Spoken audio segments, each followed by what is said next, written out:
Hello guys, welcome to my YouTube channel. কেমন আছো তোমরা? এখন আমরা কথা বলবো নেটফ্লিক্সে 10 তারিখে রিলিজ হয় একটি হলিউডের ফিল্ম, যেটার নাম হচ্ছে থ্র্যাশ। যেটা আমাদের সার্ভাইভাল থ্রিলার ফিল্ম। এটা একটা ডিজাস্টার ফিল্ম, মানে হারিকেন ঝড় আসছে, ঠিক আছে, এবং সেই ঝড়টা কিভাবে পুরো শহরকে কিভাবে ডুবিয়ে দিচ্ছে, কিভাবে ডিজাস্টার করে দিচ্ছে, সেই গল্পই আমরা এই ফিল্মটার মধ্যে দেখতে পাবো। তার সাথে সাথে এটার একটা অ্যাড অন হচ্ছে শার্ক, ঠিক আছে, মানে শার্ক মাছের সিনেমা আমরা দেখেছি প্রচুর, তো এখানেও একটা শার্ককে মানে আলাদাভাবে অ্যাড করা হয়েছে। তো একটা কাইন্ড অফ একটা disaster survival thriller film with একটা কাইন্ড অফ একটা মনস্টার জনরাতে এটা পড়ে, ঠিক আছে। তো এই ফিল্মটা আমি কমপ্লিট করলাম। কেমন লাগলো আমার থ্রাশ সিনেমাটা, যে নেটফ্লিক্সে রিলিজ হয়েছে, সেটা নিয়ে ভিডিওর মধ্যে কথা বলবো। চলো ভিডিওটা শুরু করা যায়। তো কেমন হলো থ্রাশ? দেখুন, এক লাইনে যদি এই ফিল্মটাকে রিভিউ করি, এই ফিল্মটা যেভাবে মানে প্রথমে যেভাবে সেট আপটা তৈরি করে এবং যেভাবে একদম মানে কী বলে একদম একটা স্ক্রিন প্লে আপনার দেখে মনে হবে যে না, ফিল্মটার রান টাইম যেহেতু খুব কম, তো খুব টাইট একটা স্ক্রিন প্লে হবে, ঠিক আছে। তো প্রথমে কিন্তু সেরকমই লাগে, একটা টাইট স্ক্রিন প্লে আমরা দেখতে পাই, এবং যেভাবে সেট আপটা তৈরি করে, যেভাবে মানে বিল্ড আপটা দেয় যে একটা কিছু আসছে, এবং সেটা যখন আসে সেটার একটা যে ইম্প্যাক্ট, তো সেগুলো বেশ দেখতে ভালো লাগে। এবং আপনি ভাববেন যে না, এই কিছুদিন আগে বলছি, মানে অনেকদিন আগে, 1 বছর আগে একটা সিনেমা রিলিজ হয়েছিল ঠিক এইরকমই, কি প্যারিস না সার্কিন না কি নাম, তাতেও এইরকম যে ঝড় মানে সব ডুবিয়ে দেবে, ঝড় চলে আসবে এবং সেখানে শার্ক মাছ কিছু ঢুকে যাবে ওই শহরের মধ্যে, ঠিক আছে, এবং ওইখানে তাকে সার্ভাইভ করতে হবে। তো এই ফিল্মটা নেটফ্লিক্সে খুব পপুলারও হয়েছিল এবং অনেক লোকে দেখেছিল ফিল্মটা। তো আমি রিভিউ মেবি করেছি, আমার চ্যানেলে আছে। তো সেই রকম টাইপেরই একটা গল্প, ঠিক আছে। তো এখানেও এই মানে যখন ঝড় আসছে এবং সমুদ্রের বাঁধ যখন ভেঙে যাচ্ছে, ঠিক আছে, তো সেইখান থেকে অনেক জল ঢুকে যাচ্ছে এবং সেই জলের মধ্যে শার্ক মাছ চলে আসছে, হোয়াইট শার্ক। এবার তারা কি করছে এবং এই মানুষরা যারা আছে এখানে, তারা কিভাবে সার্ভাইভ করবে, আদৌ কি তারা পারবে নাকি তারা মানে শার্কের শিকার হয়ে যাবে, সেইটা দেখতে গেলে আপনাকে এই সিনেমাটা দেখতে হবে। আমি যেরকম বললাম যে প্রথমে যেভাবে স্টার্ট হয় ফিল্মটা, যেভাবে বিল্ড আপটা দেয় এবং তারপরে যে জিনিসটা হয় সেটা বেশ এঙ্গেজিং, সেখানে বেশ মজাদার একটা জিনিস লাগে। বাট এইখানে ফিল্মটা যখন লাস্টের দিকে যায়, আপনার মনে হবে না হুট করে ফিল্মটা শেষ হয়ে গেল। মানে প্রথম এখানে একটা ক্যারেক্টার আছে যে একটা গাড়িতে আটকে পড়ে, ঠিক আছে, যার একটা ডালপালা দিয়ে গাড়িটা আটকে পড়ে, সে প্রেগনেন্ট। তো ওই যখন আটকে পড়ছে, ওই যে মোমেন্টসটা, ওইটা কিন্তু ব্যাপক ডিজাইন করেছে ওখানে। সার্ভাইভটা মানে একটা সার্ভাইভাল থ্রিলার ফিল্ম হিসেবে ওইখানটার ডিজাইনিংটা ব্যাপক। বাট তারপরেই যখন ওই ক্যারেক্টারটাকে ওখানে মানে ওখান থেকে করে নেওয়া হচ্ছে, তারপরে ফিল্মটা না একটা আমার মনে হয় যে অতটা খুব আপ টু দ্য মার্ক লাগে না। তারপরে একদম একটা নর্মাল, যে একটা কি বলবো, একটা শার্ক মাছের সিনেমা আমরা দেখছি যে শার্কগুলো আসছে খাচ্ছে, এবং শার্কগুলোকে যেভাবে ডিজাইন করেছে না, শার্কের ডিজাইনিংটা অতটা ভালো লাগেনি, ঠিক আছে। ডেফিনেটলি লাস্টে একটা শট আছে, একটা বড় শার্ক মাছ, সে একটা শার্ক মাছকে শিকার করবে, ওই শটটা ডেফিনেটলি ভালো। বাট শার্ক মাছগুলোকে যেভাবে দেখিয়েছে সেগুলো অতটা আমার হেভি লাগেনি, ঠিক আছে। এবং যেভাবে তারা শিকারগুলো করছে সেগুলো খুব একটা হেভি না। দেখুন, আপনি এই সিনেমাটা যদি আপনি শার্ক মাছকে দেখে আপনি জশ লেভেলের বা ডিপ ব্লু সি লেভেলের বা এরকম যদি কিছু এক্সপেক্ট করে থাকেন বা মেঘ লেভেলের, সেটা কিন্তু আপনাকে ডিসঅ্যাপয়েন্ট করবে। এখানে জাস্ট নর্মাল শার্ক মাছ, তারা কীভাবে মানে তারা যেহেতু তারা যতই খায় তাদের পেট ভরে না, তো তার কারণে তারা এই ঢুকে আসছে এই জলের সাথে এবং তারা শিকার করছে যখন তাদের সামনে শিকার আসছে।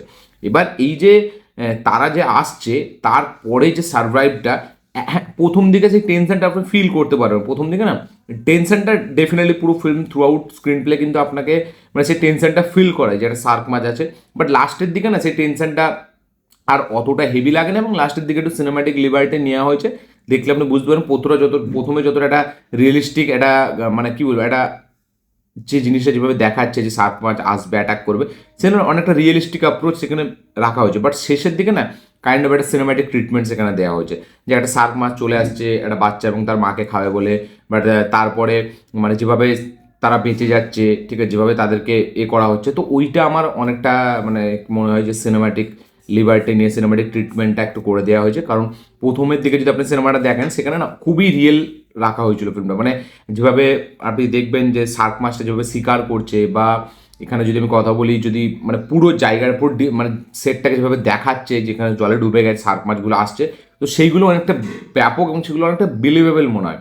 লাস্টের দিকে কাইন্ড অফ একটা কী বলবো, একটা ক্লাইম্যাক্স করতে হবে, একটা অ্যাকশন, ঠিক আছে, সেই রকম টাইপ অফ একটা ট্রিটমেন্ট এখানে দেওয়া হয়েছে, যেটা আমার মনে হয় অতটা হেভি হয়নি। এবং মানে ফিল্মটা খুব ছোটো ফিল্ম, 1 ঘন্টা 40 মিনিটের ফিল্ম। প্রথমে যেভাবে সেট আপটা করে না, শেষের দিকে ফিল্মটা সেই জিনিসটা মানে ধরে রাখতে পারে না।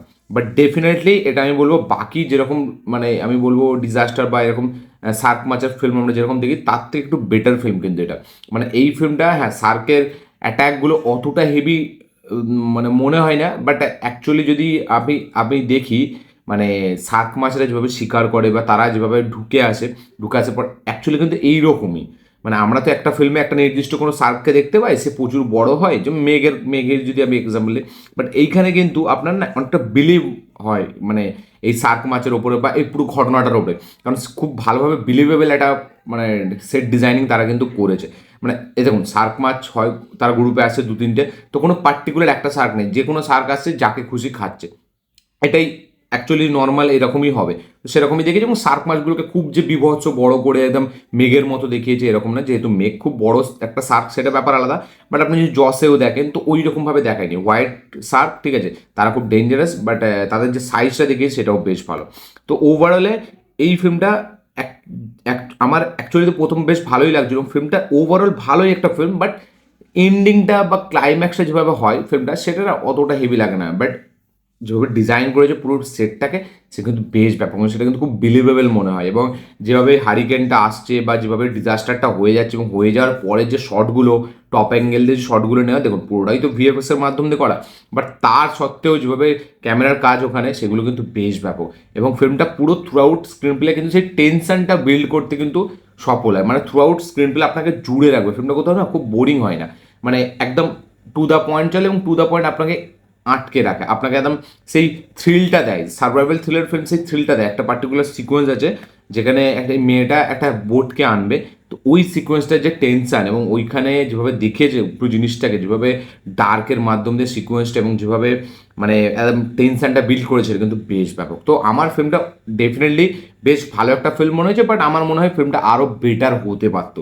মানে ক্লাইম্যাক্সটা বা ফিল্মটাকে যেভাবে সাজিয়েছে মাঝখানের দিক করে, সেই ইম্প্যাক্টটা যেটা প্রথমে দিচ্ছিল বা যেটা যতক্ষণ ওই গাড়িতে আটকে ছিল ঠিক আছে সেরকম যতটা হেভি দিচ্ছিল, তারপরে যখন মেয়েটা চলে আসছে তারপরে না ইম্প্যাক্টটা খুব একটা হেভি দিচ্ছে না।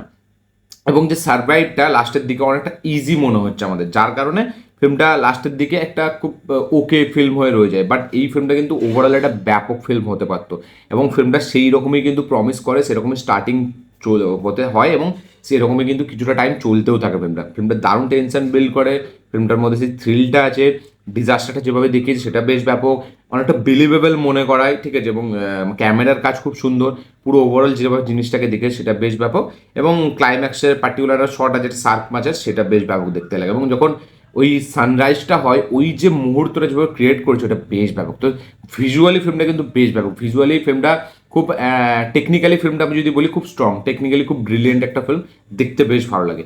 বাট লাস্টের দিকটা একটু আপনার অতটা হেভি মনে হবে না, ওটাকে আরও অন্যভাবে ডিজাইন করা যেতে পারতো। এবং লাস্টের দিকটা অনেকটা সিনেমাটিক ট্রিটমেন্ট বা বললাম না সিনেমাটিক লিবার্টি, আপনার দেখে মনে হবে না যে এটা হয়, এটা বিলিভেবল না। বাচ্চারা যেভাবে জলের মধ্যে আছে বা সেখানে যখন শার্ক মাছটা আসে, তো ওইটা একটা মানে আপনি জানেন যে এইরকম হতে চলেছে এবং প্রেডিক্টেবল। বাট প্রথমটা কিন্তু প্রেডিক্টেবল না, যেখানে সেকেন্ডটা কিন্তু আনপ্রেডিক্টেবল হয়। তো ফিল্মের 1 ঘন্টা 10 মিনিট আমি বলবো বেশ ব্যাপক, বেশ ব্যাপক। প্রথম দিকটা বেশ হেভি লাগে দেখতে। আপনারা দেখুন, দিয়ে কমেন্ট করবো আপনার কী বক্তব্য, কী মতামত, কী রিয়াকশন। থ্রাস্ট যেটা নেটফ্লিক্সে অ্যাভেলেবেল আছে ঠিক আছে, এবং মানে অ্যাজ এ শার্ক মাছের ফিল্ম যদি আমি দেখি তাহলে আমি বলবো এই ফিল্মটা ঠিক আছে, বাট অ্যাজ যদি disaster hurricane type of film দেখি তাহলে কিন্তু এই ফিল্মটা বেশ ব্যাপক। তো ওভারঅল আপনাদের কি বক্তব্য শেয়ার করবেন। এই ছিল আমার রিয়াকশন, এই ছিল আমার রিভিউ। ভিডিওটা ভালো লাগে থাকলে লাইক শেয়ার কমেন্ট করে দেবেন, চ্যানেল নতুন হলে চ্যানেলকে সাবস্ক্রাইব করবেন, বেল আইকনটি প্রেস করতে ভুলবেন না। দেখা হচ্ছে পরের ভিডিওতে, ততক্ষণের জন্য।